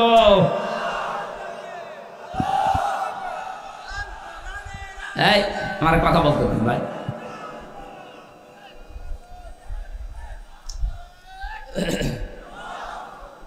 আমার ভাইরা, এটা যদি কারো কাছে রাজনীতি মনে হয়, যদি মনে হয় এটা দুনিয়ার বিষয়, এটা ধর্ম ব্যবসা, হ্যাঁ এটাই আমার ধর্ম ব্যবসা, কারণ আমি এই ব্যবসা করেই কোরআনকে সংসদে পৌঁছিয়ে দিতে চাই। আগামীতে আবুল কালাম আজাদ ভাইয়ের মতো যদি বাংলার 300 এমপির 151 জন কোরআন বুকে নিয়ে যেতে পারে, ওয়াইদা হাকামতুম বাইনান নাস আন তাহকুমু বিল আদলি, যখন তোমরা বিচার করবা মানুষের মাঝে, ন্যায় বিচার করবা, তো ওখানে যদি আপনি কোরআন নিয়ে যেতে না পারেন, ন্যায় বিচার করবেন কি দিয়ে? এই 54 বছরে ন্যায় বিচার দেখতে পাইনি, শুধু এইটা নেই তাই। একটু সুযোগ করে দেন না কেন? 54 বছর তো বিভিন্ন জিনিস দেখলেনি, একবার একটু পাগলামি করে হোক আর যেভাবে একটু দেখেন না কেন? আপনি একবার যদি দেখতে পারেন যে এটা বিচার ব্যবস্থায় চলছে, আমি আল্লাহর কসম দিয়ে গ্যারান্টি দিতে পারি জীবনেও বিনা কারণে জেল খাটা লাগবে না। এই জন্য মানবাধিকার প্রতিষ্ঠা করা এটা রাসূলের মিশন ছিল, ভিশন ছিল। আমাদের জীবনেরও মিশন আর ভিশন এটা হওয়া লাগবে। এখানে যদি কারো দ্বিমত থাকে হাত তোলেন, যে না এটা আমি মানি না, তোলেন। এখানে কেউ কিছু বলছেন না, চলে যাওয়ার পরে যদি লালপুর বাজারে কালকে গিবত করেন না, দাঁত মুখ খুলে ফেলবেন। হ্যাঁ, আমি চলে গেলে এরা গিবত করবে যে না কিছু বলে গেল, বুঝলাম না। বুঝলেন না মানে সব বুঝেছেন আপনি। নবীজির জীবনের মিশন ছিল, উনি মানবাধিকার প্রতিষ্ঠা করেছিলেন। আর মানবাধিকার প্রতিষ্ঠা করার জন্য ক্ষমতা লাগে, আইন লাগে, সেটা হাতে আছে আমাদের? নেই। খুজলাত মাদামাতান ফাইদা সারা রিশওয়াতান ফিদ্দিন ওয়ালাস্তুম বিতারিকিহি ইয়ামনাকুমুল ফাকরা ওয়াল হাজা আলা ইন্না রিহাল ইসলামি দাইরাতুন ফাদুরু মাআল কিতাবি হাইসুদার আলা ইন্নাল কিতাবা ওয়াস সুলতান লা ইফতারিকান ফালা তুফারিকুল কিতাব। এদিকে তাকান। হযরত মুআয ইবনে জাবাল রাদিয়াল্লাহু তাআলা আনহু যেদিন ইয়ামেনের গভর্নর হয়ে তিনি যাবেন, ঘোড়ার রাকাবের ভেতরে তিনি অলরেডি পা তুলে দিয়েছেন। নবীজি ডাক দিয়ে বললেন, তোমাকে একটা দেশের দায়িত্ব দিয়ে পাঠাচ্ছি, হাদিয়া তোফা তোমার কাছে আসবে, তুমি যেহেতু দায়িত্বে আছো।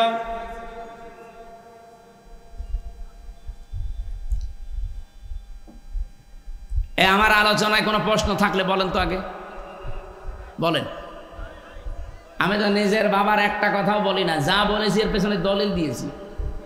এখন আপনার যদি রাগ হয়, মন খারাপ হয়, তাহলে আল্লাহকে আপনি কিছু বলেন যে না আপনার এই কথা বলা ঠিক হয়নি, আপনি অন্য কোনো আয়াত নাযিল করেন। আর আমার সামনে এটা আসলে আমি কি গোপন করতে পারবো? আর আমি গোপন করলে আমার ওয়াজ শোনায় তো জায়েজ নেই। এখানে সঠিকটা বলার চেষ্টা করছে, আপনি মেনে নিলে ভালো, না নিলে আমারও দোষ না, আল্লাহরও দোষ না। দোষ কার? আমাদের কপালের। নাটোর বাসে যেটা বলতে চাচ্ছিলাম এটা একটু খেয়াল করেন। নবীজি কোন সময় তাকে উপদেশগুলো দিচ্ছেন দেখেছেন, যে তুমি দায়িত্বে থাকলে তোমার কাছে হাদিয়া তোফা আসবে, আসে না? হাদিয়া তোফা তুমি গ্রহণ করতে পারো ওই পর্যন্ত, যতক্ষণ ওটা হাদিয়া তোফা থাকে। কিন্তু হাদিয়া যদি ঘোষের পর্যায়ে যায়, তখন ওটা নিতে পারবা না। হে মুআয ইবনে জাবাল, ভালো করে কান খাড়া করে শোনো এই কথা। তুমি কিন্তু যে দেশের দায়িত্ব নিয়ে যাচ্ছ, আল্লাহর ইসলামের কালেমা, ধর্মের যে কল, বাতাসে নড়বে। এমন সময় তোমার সামনে কিছুদিনের ভেতরে চলে আসবে, আলা ইন্নাল কিতাবা ওয়াস সুলতানা লা ইফতারিকান। দেখবা অনেক মানুষ এমন আছে, তারা বলবে আল্লাহর কিতাব আর রাজ্য রাজনীতি এটা আলাদা বিষয়। আমার মনে হয় বাংলাদেশে এখন কেউ বলে না। রাজশাহী বিভাগে বলেছে, এই কথা বলছে না কেন? আমার মনে হয় ১৫০০ বছর আগের কথা মনে হচ্ছে নবীজি কেবল কালকে বলে গেল, আলা ইন্নাল কিতাবা ওয়াস সুলতানা লা ইফতারিকান। জেনে রাখো, কিছু মানুষ এমন সময় চলে আসবে যারা বলবে আল্লাহর কিতাব, কোরআন শরীফ আর রাজ্য রাজনীতি এটা আলাদা। তোমাদেরকে নির্দেশ দিলাম, ফালা তুফারিকুল কিতাব, কখনো আল্লাহর কিতাবের রাজনীতি থেকে আলাদা হবা না। এ নির্দেশ কার বলেন? নাকি আমি নির্দেশ বানাচ্ছি? বলেন। আরবি বাংলা যদি ভুল হয় আলেমদের জিজ্ঞাসা করছি, বলেন বাংলা ভুল হচ্ছে? সাহাবী বললেন, হুজুর এরকম একটা কঠিন সময় যদি আমাদের সামনে চলে আসে, কি করব তখন? আপনিও তো থাকবেন না আমাদের মাঝে, আমাদের তখন কি করার আছে? তখন নবী ওই ঈসা নবীর কাহিনীটা উম্মতকে শোনালেন। আমার তো মনে হচ্ছে বাংলাদেশে এখন ঠিক সেই সময় এসে গেছে। এই পৃথিবীর কোন চোর চাই যে গোলা, ধানের গোলায় চাল তালা মারা থাক? বলেন বলেন। কোন মানুষ চায় চোর যারা, তারা কি চায় যে আমের বাগান কেউ পাহারা দিক? চোর যারা জীবনেও তারা চাইবে না যে বাক্সে সিন্ধুকে টাকা পয়সা সোনা গহনা আছে ওটা তালা মারা থাক। ওরা তো সব সময় চাইবে যে মুখ আগলা থাক।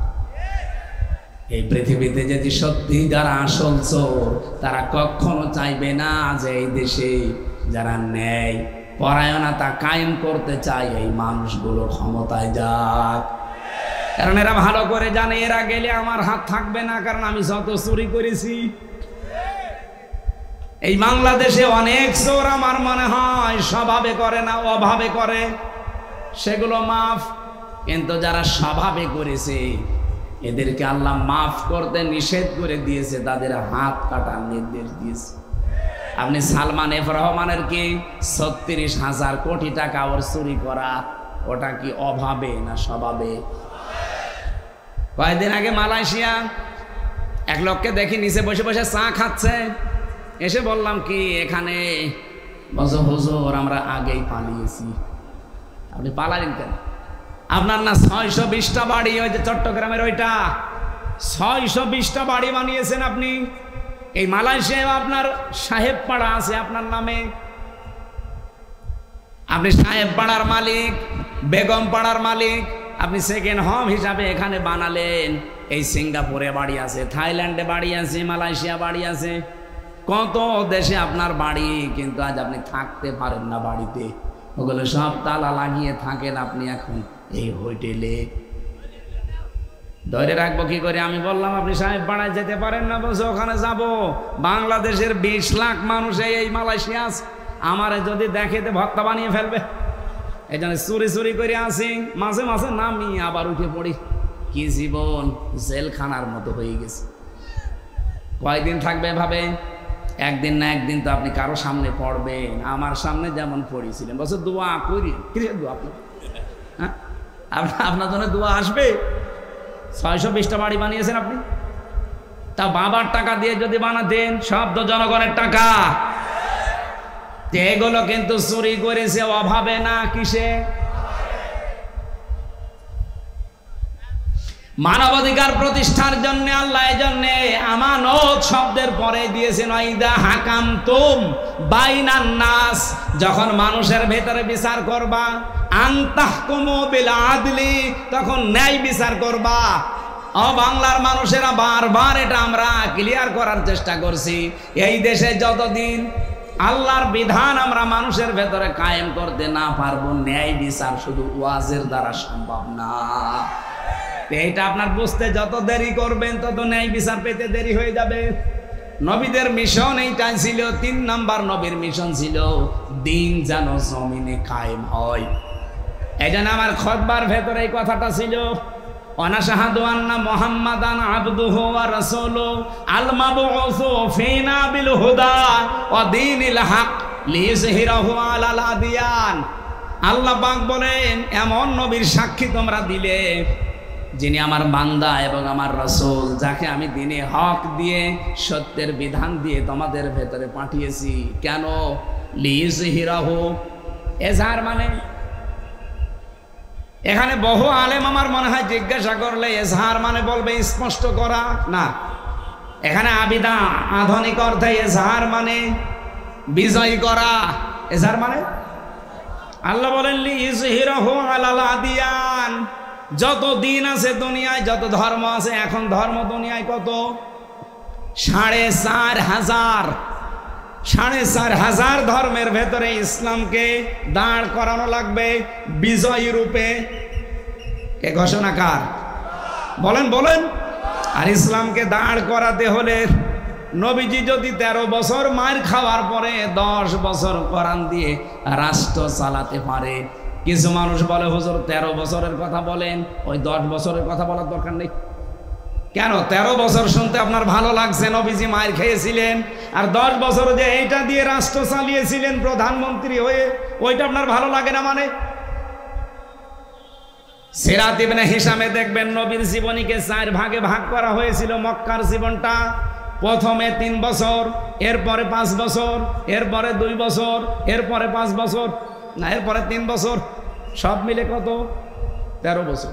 প্রথমে ৩, এরপরে ৫, এরপরে ২, এরপরে ৩, এই ৪টা ভাগে নবীর পরা মক্কার জীবনকে ভাগ করা আছে।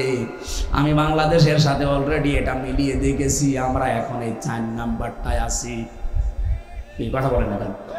নবীজি 3 বছর জেলে ছিলেন, তার অনেক আত্মীয় স্বজন সাহাবায়ে কেরাম হারিয়েছিলেন। আমরাও এই 15 বছরে বহু কিছু হারিয়েছি। 3 বছর না 13 বছর আল্লামা সাঈদীর জেল খাটা হয়ে গেছে। সুতরাং 13 বছর পরে নবীকে যদি আল্লাহ 10 বছরের বিশাল একটা সাম্রাজ্য দিতে পারে, আমাদের সামনেও 15 বছর যেহেতু পার করে ফেলেছি, সামনের 10 বছর আসবে কোরআনের হাতে ইনশাআল্লাহ। কথা বোঝেন? সূরা শুরার 13 নম্বর আয়াতের মাঝের অংশে আমি পড়েছিলাম আন আকিমুদ্দিন, অথচ আয়াতটা নাযিল হয় মক্কায়। এমন কঠিন পরিস্থিতি যেখানে পা রাখা পর্যন্ত সম্ভব না, সেখানে আল্লাহ বলছেন আমার দিন কায়েম করো। এখানে বাংলাদেশে যেহেতু 4টা অবস্থা আমরা পার করে ফেলেছি, এই মুহূর্তে আহ্বান জানাচ্ছি নবীর এই 3 নাম্বার মিশন আর ভিশন। ও বাংলার মুসলমানেরা, এখন সব ফরজের বড় ফরজ আল্লাহর এই জমিনে আল্লাহর দিন কায়েম করা। আলা তাতাফাররাকু ফি, এখানে কেউ মত পার্থক্য ফতোয়াবাজি করবেন না। সুতরাং দিন কায়েমের কথা বললেই যারা ফতোয়াবাজি করে, মত পার্থক্য তৈরি করে, যে না ওর আকীদা খারাপ, ওর টুপি বড়, ওর টুপি 5 কলি, এরকম কথা যারাই তুলবে মনে করবেন ওটা রসুলের শত্রু, ওটা মানবতার শত্রু, ওটা তাওহীদের শত্রু। এই কথা বলেন না কেন? এতটুকু আল্লাহ শেষ করেননি, কাবুরু আলাল মুশরিকিনা মা তাদউহুম ইলাই। হে নবী, আপনি যদি দিন কায়েমের জন্য মানুষকে ডাকেন, সবচাইতে বেশি খারাপ লাগবে, অপছন্দ করবে এই কথাটা মুশরিকরা। আমি তো দিন কায়েমের জন্য আহ্বান জানাই, আপনার খারাপ লাগে কেন? আপনার মন খারাপ হয় কেন? আপনার কাছে রাজনীতি মনে হয় কেন? আপনি কি মুশরিক? বলেন। হ্যাঁ, জানি আপনাকে আল্লাহ পছন্দ করেনি। এই জন্য আয়াতের শেষের অংশ এটা, আল্লাহু ইয়াজতাবি ইলাইহি মাইয়াশা। দিন কায়েমের কর্মী, দিন কায়েমের কর্মী হিসাবে আল্লাহ সবাইকে পছন্দ করে না। আল্লাহ যাকে ছাঁটাই করে দেয় সে বাদ, আল্লাহ যাকে বাছাই করে, নির্বাচিত করে, পছন্দ করে, নির্ধারিত করে, এ যেতে বা শব্দ আছে। আল্লাহ যাকে পছন্দ করে তার দিনের কায়েমের জন্য কর্মী হিসাবে, তাকে আল্লাহ পাক এই দিন কায়েমের জন্য নির্বাচিত করে নেয়। ওয়াহদি কাকে করে? মাইয়াশা। ওয়াহদি ইলাইহি মাইয়ুনিব, যে লোকটা আমার আল্লাহর দিকে মন থেকে ফিরতে চায়। আপনি কি আল্লাহর দিকে মন থেকে ফিরতে চান? যদি ফিরতে না চান, জীবনও আল্লাহকে আল্লাহ দিনের কর্মী হিসাবে আপনাকে কাজে লাগাবে না। আল্লাহর অত দায় পড়ে যায়নি। এই দেশে ইসলাম কায়েম না হলে আল্লাহর কোনো ক্ষতি আছে? ক্ষতি আপনার, ক্ষতি আমার। কারণ জীবনের শেষ দিন পর্যন্ত এই কাজে নিজেকে জড়িয়ে রাখা, এটা নামাজ রোজার চাইতেও বড় ফরজ। দলিল সূরা হিজর 14 নম্বর পারা 6 নম্বর পৃষ্ঠা, এটা মনে হয় 6 নম্বর লাইনের শেষ নাম্বার আয়াত, সূরা হিজরের 99 নম্বর আয়াতে আছে, ওয়া'বুদ রাব্বাকা হাত্তা ইয়াতিয়াকাল ইয়াকিন। ওই দিন পর্যন্ত ইবাদত করো যতদিন তোমার কাছে ইয়াকিন না আসে, মরণ না আসে। এজন্য সব ফরজের বড় ফরজ। নবীজির জীবনের শেষ মিশন আর ভীষণ দিন কায়েম। সবাইকে আল্লাহ দিয়ে করাবে না, যাকে আল্লাহ নির্বাচিত করে, ছাঁটাই না করে বাছাই করে রাখে, তাকে আল্লাহ এই কাজে লাগাবে। আল্লাহ আমাদেরকেও যেন ছাঁটাইয়ের ভেতরে না ফেলে, বাছাইয়ের ভেতরে আল্লাহ ফেলে দেন, বলেন আমিন। এবার আমি মেয়েদের কয়েকটা কথা বলতে চাচ্ছি। এখানে আছেন আপনারা?